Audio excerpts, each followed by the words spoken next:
அனைவருக்கும் வணக்கம். நுண்ணறிவு திறமை. ஒரு அடர்ந்த காட்டில் ஒரு சிங்கம் வாழ்ந்து வந்தது. ஒரு நாள் அந்தச் சிங்கம் எல்லா மிருகங்களையும் கூடியிருக்குமாறு அழைத்தது. அனைத்து மிருகங்களும் அங்கு வந்து சேர்ந்தன. முதலில் சிங்கம் ஒரு குரங்கை கூப்பிட்டது. நீ அருகே வா. என் உடலை நன்கு முகர்ந்து பார். எப்படி வாசனை இருக்கிறது என்று கேட்டது. குரங்கு அருகே சென்று சிங்கத்தின் உடலை முகர்ந்து பார்த்தது. பிறகு தயங்காமல், அரசே, வாசனை சிறிது மோசமாகத்தான் இருக்கிறது என்று உண்மையேச் சொன்னது. இதைக் கேட்டதும் சிங்கத்துக்கு கோபம் பொங்கியது. என் உடலைப் பற்றி இப்படிச் சொல்வதா என்று கூறி குரங்குக்கு ஒரு அறை கொடுத்தது. குரங்கு சுருண்டு விழுந்தது.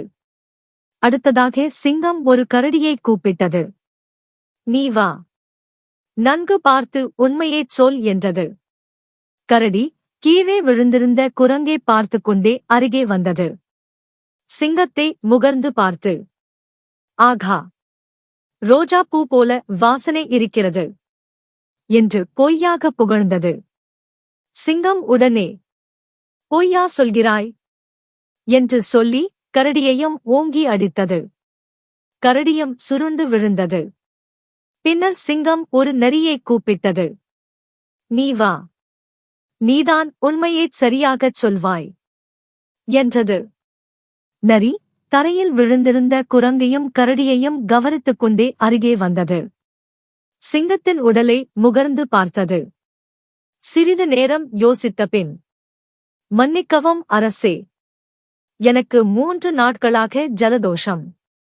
அதனால் எந்த வாசனையும் உணர முடியவில்லை என்றது. சிங்கமும் எதுவும் சொல்லாமல் அமைதியாக இருந்தது. நரி தப்பித்து விட்டது. இதுதான் நரியின் நுண்ணறிவு திறமை. உண்மையைச் சொன்னாலும் ஆபத்து, பொய் சொன்னாலும் ஆபத்து என்ற சூழ்நிலையில் புத்திசாலித்தனமாக தப்பித்துக் கொள்ளத் தெரிந்தால்தான் உயிர் காக்க முடியும். நன்றி.